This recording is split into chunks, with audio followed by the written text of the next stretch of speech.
Upsets, big scorelines, and FPL stinkers make up the second week of the Premier League. It's time for the roundup. Let's go. We start with Forest beating Sheffield United 2-1. I did predict that Forest would win this one, but I only said 1-0. And that one goal they got within 3 minutes was Awoniyi, who's loving life in the Premier League so far this season, 2-2. But new signing from Coventry for Sheffield United in Harmer scored a beautiful goal to equalise for them, before an 89th minute winner from Chris Wood with 2 Serge Aurier assists got Forest the win. A balanced possession game between the two, edged just by Forest in chances and shots that were created, meant that they did get that late winner. Really, really good result for Forest, not a good start for Sheffield United. Brentford's, I'm sorry. I thought Fulham would win this one, but no, they're not great. Mitrovic is leaving. Brentford, who cares if they're missing Tony right now? They're pretty damn good. Wissa and Mbeumo are taking to the league this season in place of Tony like he wasn't even there. And if we look at the momentum graph here as well as the stats, you can see it's just Brentford's game. The expected goals differential is huge here, 3.93. But the important thing here is 17 shots compared to 10 for Fulham. But this is the difference in quality of chances and why they managed to win this game, because they were giving themselves much more opportunity to score with the shots that they were taking. And whilst Fulham may have won their first game, it was only against Everton, who we'll get into in a second. They don't look good. Liverpool-Bournemouth. Unfortunately, I didn't quite predict that Bournemouth would get a goal in this fixture, but I did say that Liverpool would score 3, and that they did. Diaz, Salah and Jota, the new look front three this season. It's going to be really interesting to see if with more midfield signings like Endo, whether we're going to see a change in what seems to be a quite successful front three so far. Hakpo has been playing central midfield, which is just bizarre. He's getting okay match ratings, but he clearly isn't fully suited to that role. Nunes is being a bench player right now. So will that change, or is this success that we've seen so far going to mean that you should be looking at Diaz as well as Jota in your FPL, because they're significantly cheaper than Salah and they're getting good output right now? As you can see from the momentum graph, Bournemouth basically didn't have a chance in this game. Liverpool absolutely dominated this one, and you can see that their goal right at the start of the game, apart from round about the 70th minute, they didn't really do anything in this one. And you can see the expected goals significantly again in Liverpool's favour, but unlike that Brentford game, 26 shots to create just over 3 expected goals isn't really good enough. You should be creating better chances. So something maybe to work on for Liverpool going forward is just not quite going for more outlandish efforts and shots and just trying to maybe do that one extra pass, and we could really see Liverpool thrive. I mean, this midfield, it's interesting, isn't it?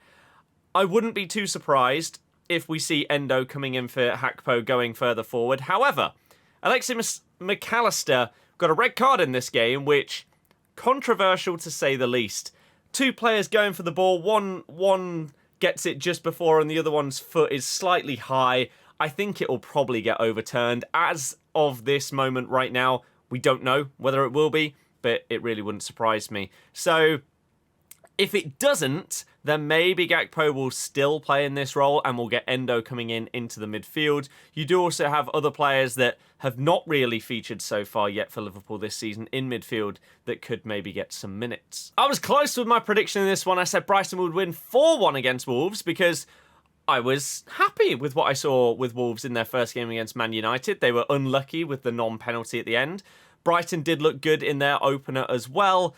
But, I mean, this is just... If you didn't believe in Brighton at the start of the season, thinking that they would be able to continue the way that they did last season in terms of just the crazy amount of goals and just the way that they play, you should probably change your mind, because Wolves, not dreadful, but Brighton, just, they're good with their chances. And so you can see here, expected goals 2.22, and they actually scored 4 in this game. So outperforming your XG is not ideal because it's not really sustainable, but we've seen in the past, especially with last week, that they normally have a good XG and then they hit around that mark. So this is a bit of an outlier for them, outperforming that. Whereas Wolves, the opposite. 2.14 XG, 4 big chances missed. That is the key stat right here for Wolves, and is the key one for both of their opening 2 games right now. I can't remember exactly what the stat is. I believe it's 32 shots that they've had, 1 goal. It simply isn't good enough. What it shows is that they are good at creating the chances, and they're getting in good positions.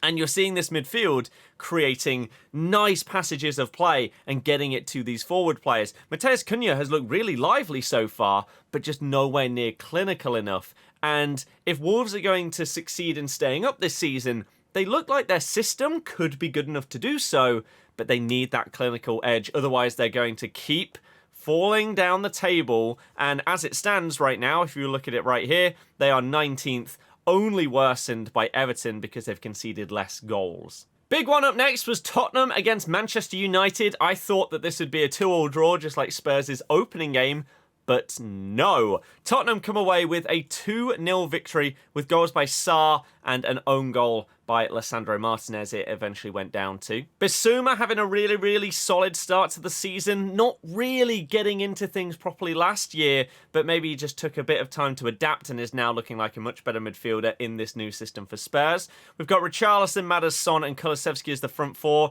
Richarlison, it isn't working right now. I don't know what needs to change, whether they need to physically change him out for someone else or whether they need to try and utilise him in a different way, but he just isn't clicking up front. Maddison, looking really solid so far. However, was leaving the stadium on crutches, so could be a big miss for Spurs. Man United, on the other hand, to sum them up right now, not clinical. And that is the big thing here. We look at the momentum graph. You've got bits for both of these teams. Spurs having more of these chances. But here are the big ones that I want to talk about. Big chances missed, once again, 4 for Manchester United here. A higher XG than Spurs, yet you lose 2-0. You've got a decent performance away from home. Good pass percentage, good possession amount, good amount of chances created. But if you're missing the chances that you are, this is not going to go well as a season for you. They need Rashford back out on the left. I like Garnacho, but Rashford needs to be out there because he just doesn't suit that lone striker role right now. Højlund, hopefully for their sake, he can be fit as soon as possible because they need an out-and-out striker. Bruno should have scored. He had a great header. He also nearly pulled off assist of the season with a beautiful Rabona to Rashford, who blew it, basically. So this is Man U's problem right now. They're creating chances, but they're not finishing them. If they can change that, they're going to start to fly, and they're going to score a ton of goals. But Spurs, many positives to take so far. The big fixture for the weekend, Newcastle away at Manchester City, who both got wins in their opening games, one in a slightly easier fashion than the other. But this was going to be, how seriously do we have to take Newcastle right now? Are they going to start the season flying and somehow start running away with the league and then they get caught up when Champions League starts and stuff like that? Or are they going to get slightly humbled in weeks 2, 3, maybe even 4? Big fixtures for them. Well, we saw that Alvarez gets the goal against Newcastle in the 31st minute. Really nice finish by him. Good assist as well by Phil Foden, who had a really good game. In the absence of Kevin De Bruyne, we have seen this as the starting 11. Alvarez, Foden, Grealish and Haaland, who didn't manage to get a goal in this game. Could have, but unfortunately for him, did not. And Alvarez and Foden right now looking really good. They are signing Doku, who is a right winger, Belgian. You may know of him, playing in the French league. So does that mean that one of these two is going to get dropped? Does it mean that Foden may end up on the left, Alvarez in the middle, Doku on the right?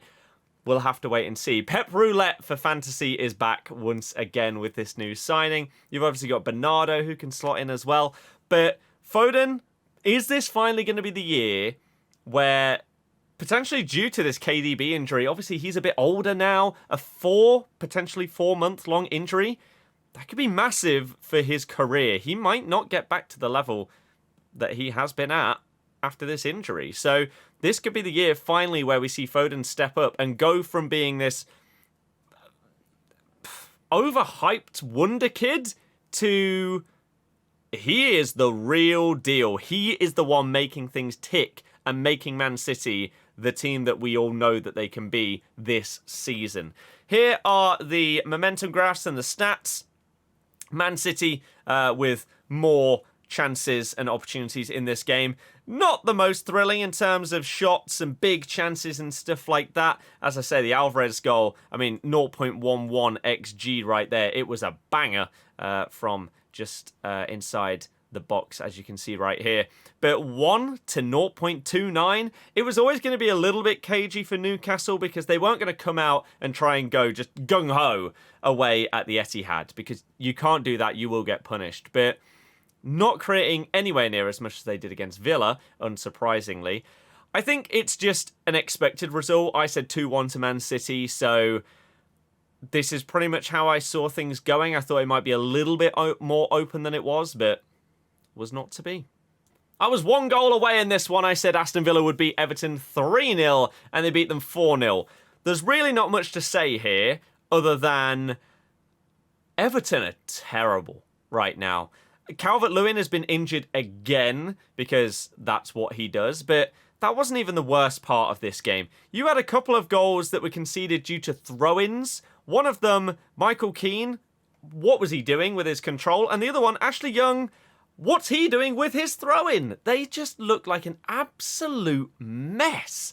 And I don't know what they're going to have to do under Dyche to change things. Obviously, Villa, they had a terrible opening game and result against Newcastle. They got battered and didn't look anything like the team that we saw last season when Emery took over, and they just were phenomenal. Ollie Watkins was on fire, and they were just getting win and clean sheet every other game. It was crazy.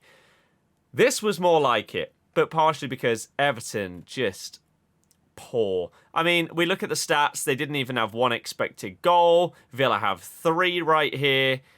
I mean, possession and passing percentages and stuff like that, just all in Villa's favour. Yes, they're at home, but Everton are just very lacklustre. The thing they've been lacking, again, I'm going to say this every week until it changes, is that main striker. Calvert-Lewin is not reliable up front, and they have signed a striker, but he's not fully ready yet. So what are they doing? They need to sort this out, otherwise they're in real trouble. The biggest upset this weekend came from West Ham beating Chelsea. I didn't predict this one accurately, and neither did the vast majority of people that do predictions on these kind of games. Chelsea looked really good against Liverpool and arguably should have won. This game was sort of similar. In the first half, Sterling probably put in his best performance for years. It was phenomenal. He was destroying the defence, had them all on strings. The problem with Chelsea right now is, even if they're creating these chances, whether it's him, Gusto, Chilwell, Chukwuemeka, who unfortunately for him went off injured, Jackson, again looking lively, they're just not putting the ball in the back of the net enough. Enzo Fernandez did have a penalty saved, which was a key moment in this game. They did go 1-0 down to an Aguerd header early doors. Unsurprisingly, this may be a common theme. James Ward-Prowse on set pieces with big men in the box like Aguerd, Souček, Antonio with his physicality. He got 2 assists. It's going to happen again. And Antonio with a really, really good goal after Chukwuemeka scored a bit of a blinding goal. Nice little dribble inside and then ping into the side netting. Really, really nice for him, but he did get injured. And Lucas Paqueta, who was just having fun out there at the end, managed to score a goal right at the end. So it was a really, really exciting game to watch as a neutral. And you can see that the momentum massively in Chelsea's favour for chunks of this game because they were the ones having the chances. And obviously they conceded early, and so maybe that changed the game plan a little bit and made them just go for it a bit more because they needed to get back in the game. But if we look at this, look at the possession stats. The passing stats, ridiculous. Absolutely ridiculous. 17 shots, about 2.5 XG, which isn't much more than West Ham's, to be fair.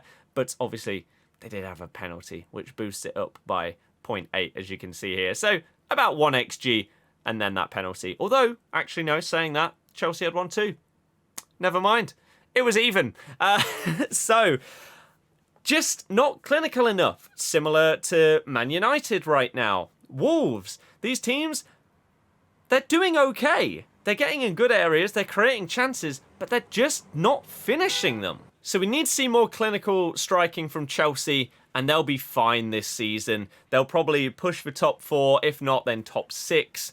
West Ham, really, really big win for them, especially after their first game of the season, just looking a bit lackluster. And yeah, fair play to David Moyes and co. And the final game of the weekend was Crystal Palace against Arsenal. Arsenal did pick up the win here. I thought they'd win 3-1. I thought it'd be a much more open game, but no, they did just about get the win in this one. There was a bit of controversy in this game, and we'll get into that in a second, but Ødegaard, it turns out, was given the penalty from Saka that was won by something that I don't really like in football. A goalkeeper going down to try and claim the ball from a player.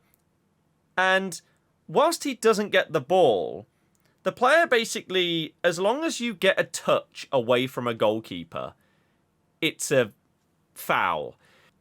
It doesn't matter where the ball's going. So I believe it was Nketiah that got fouled for this penalty. Basically boots the ball off the pitch. He's never, ever getting anywhere with it. He's not going to control it. He's not going to score or anything at all. The ball's gone. Should it still be a foul? I don't know. Like, there is no difference that happens if the keeper doesn't touch the player. I don't know. Let me know your guys' thoughts on that one, because it's always annoyed me a little bit. But penalty given to Ødegaard. Not great for fantasy, because I have Saka, as do most of you, and he looked like he was going to be on penalties, but didn't happen. The big one, though, Tomiyasu gets a red card in this game. Now, both of them slightly controversial. The first one for time wasting. Arsenal fans are getting annoyed because he took about 8 seconds before he got booked because he was taking a throw in. But he wasn't booked because he took 8 seconds to take the throw in. It was because they previously took 15 seconds with the first player and then decided to give it to Tomiyasu and then he'd take it. If it was just Tomiyasu picking up the ball, taking 8 seconds to take a throw in, he's not getting booked. It's the combination element. The second player is always going to get the yellow card. I think it's understandable. However, the second yellow, if you have not seen it, watch the highlights. You can go to FOTMob, you can click here, or you can just find it on YouTube. It's a joke. It's a shirt pull where he doesn't even pull his shirt. He basically tapped him on the back and got a yellow for it. Mental decision. Absolutely mental. Havertz did a significantly worse shirt pull afterwards, didn't get booked. Ayew could have got a second yellow for a shirt pull before this, didn't get a second yellow or booked. It was, once again, refereeing in the Premier League. It's supposed to be the best of the best. This is the biggest and best league in world football. Why are the officials not close to good enough? It's ridiculous. The McAllister one, this, the Onana non-penalty, some of the other decisions that have been made already so far, the non-fouls, non-handballs. The inconsistency is the biggest problem here. I'm waiting for them to come out and give us a new Howard Webb interview and give us the audio like they said they would from some of these VAR decisions that have happened this season, because it's really bringing things down and making things frustrating.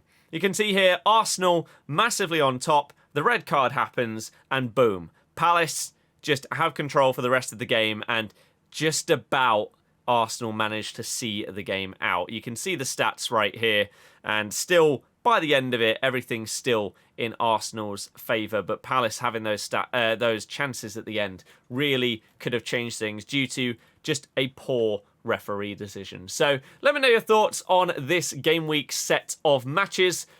Did your team win? If so, how happy are you for this season so far?